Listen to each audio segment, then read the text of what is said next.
So we just hopped in the new one and we're talking with the lovely girls in Subaru.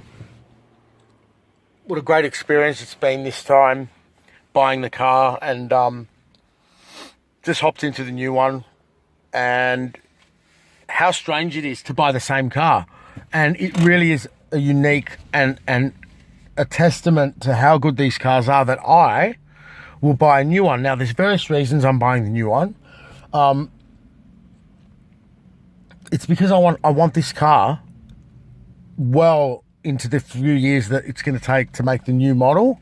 Whether I can buy one then or not is a different story, but hopefully, I'll look forward to that one day. But just to have the car now,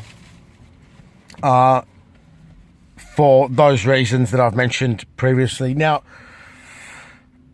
when sitting in the car, the seats are different. So the seats are slightly more supportive. They're tighter seats. Okay, they're immediately a tighter seat. And these will stretch a bit, but that's far, far firmer. So for all these people, that's a completely different material. That's like a rock. So for people saying the seats are the same, no, they're not. These are people that do not own this car. And that pisses me off, because I knew the seats are going to be different, as the mechanism in this power seat has been carefully designed, and Subaru's worked with Recaro to lower very minimally this seat, so the driving position is better, right? I can feel it. I'm slightly lower down, especially at the back of the seat.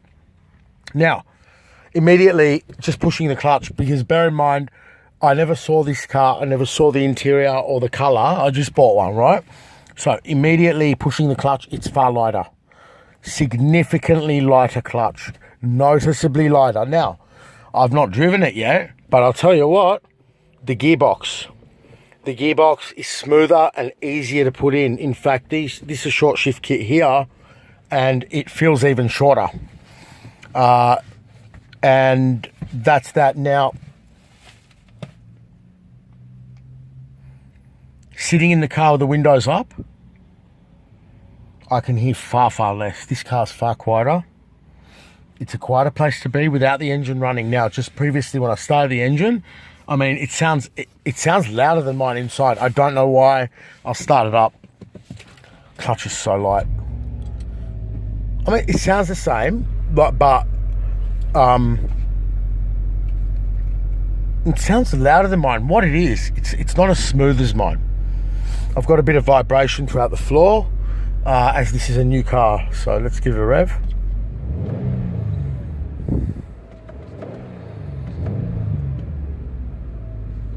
Definitely rougher. We've got here pulsations now of the engine vibrating throughout the engine's noticeably vibrating. The car needs to run in, right? Now let's take a quick look at the tail brace. Ugh.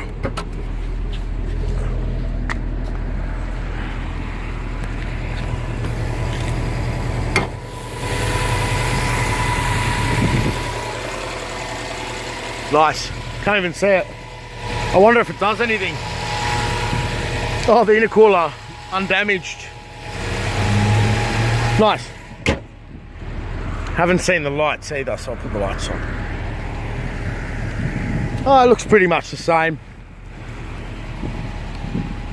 I wonder if our indicators are like the US, or your US ones are on the corner.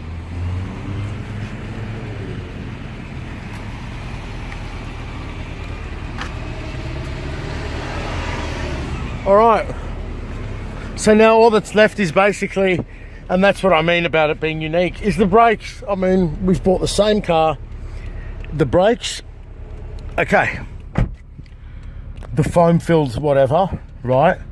But what no one talks about is there's increased crash protection for the narrow offset, that catastrophic test. Why does the steering feel different? Oh, you can hear it working, moving those 19-inch wheels. The steering on this car must have been revised somehow, or you'd think they would have revised it to have the same weight, but what an effort this takes. This is a real effort. Is it heavier than mine? Yes. Is it heavier than my car? The steering feels a bit heavier, yes. And that's that. Oh, let's do this. Yep. What's that? 190 k's to where? To a fuel fill. Oh, because it's been idling at 49.2 litres. The range is 190. That will change as we drive in. That's a degree slope. Let's just make the car move down on a degree. Let's see. Mazda 6, Mazda 3, Mazda 6, Mazda 3. Look, wow, that's pretty cool. It shows the pitch and dive. That's really nice that the climate control's up the top. Boost gauge with the accelerator. Where's the service stuff? I wonder if it's still got it. Let's see. It's really nice. Oh, typical Subaru. They took the maintenance away. No! It's right there. Where? Oh, they just turned it off. Tires. No TPMS. So I'm not sure if I posted those videos that I went into a blind rage saying I'm not buying it till we get the TPMS. Well, yep, I bought it without the TPMS, which is a crime. And I'll pursue with Subaru whether we can put it on here and put the US things in and code the valves, the sensors. But yeah, the nav would have been updated to this year's nav, but yeah, no TPMS. And what was the other thing? No TPMS. Oh yeah, thank you. So, and no head unit. So no mirror link. The mirror link won't work unless, you know, they change the software.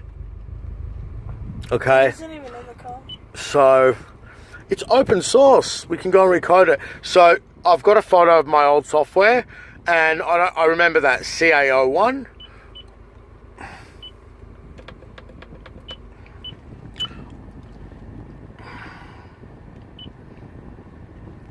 Come on, guys, update it. Let's do it. I've never worked out how to get out of this, I don't think. I'll just restart the car. So yeah, electronic DCCD, we're not going to really know about that for a while. That's it. So that's the end of the video. I'm not going to stop again, make another one. I'll make another one tomorrow when I take it to work. Unfortunately, I've got to work about the exterior, or maybe a bit later, but for now, that's it. Oh, is that a new one? That's it. No, that's the model before. That is the best. That's the 2014. So that's it, guys. Thank you for all your comments. And of course, we do impulsive things in life and we don't think, and maybe sometimes they're financially stupid, but the reasons for buying this car were reliability, the fact that I want it, and then towards the end, what crept up is, what if this is the last rumbling STI with unequal length headers that are ridiculously inefficient? Not ridiculously, but they're inefficient, which is ridiculous in a world of having to be efficient. It's irresponsible. And another one. Oh, and the loser in the S4 behind him. Oh, it's all on at Subaru. Thank you, guys. Thanks, Chantal. And to all the girls and George and all the guys in there. You're really cool. Sutton's, Subaru, Rosebery in Sydney. Oh, red belts. So here we go. Thanks, guys, and look forward to posting stuff, and this time moving with a Cobb access port. Oh God. Woo, same car. Oh, light clutch. Okay, so can hear those tires. Wow. Can hear the tires. Oh, the steering's nice and sharp. Hey, the steering's more direct, guys. Woo, it's better. The car's now sharper. So I look forward to putting my engine back on here, but this time, if anyone knows about, I'm pretty sure we can get the Cobb thing now in Australia, the access thing. Let us know. Last time I looked, you couldn't, but I saw on Facebook maybe or somewhere. The mirrors, I don't know why they look bigger. They're just adjusted wrong. Let's go this way. All right, guys. Here we go. There was a bit of rack rattle. So I hit one bump and there was some knock from over there. Great. There was a knock from that tower. I don't know what that was, but there was a knock. Great. It'll be on the hoist tomorrow, guys. I'll be fixing it. And may the journey continue with this personality of a car.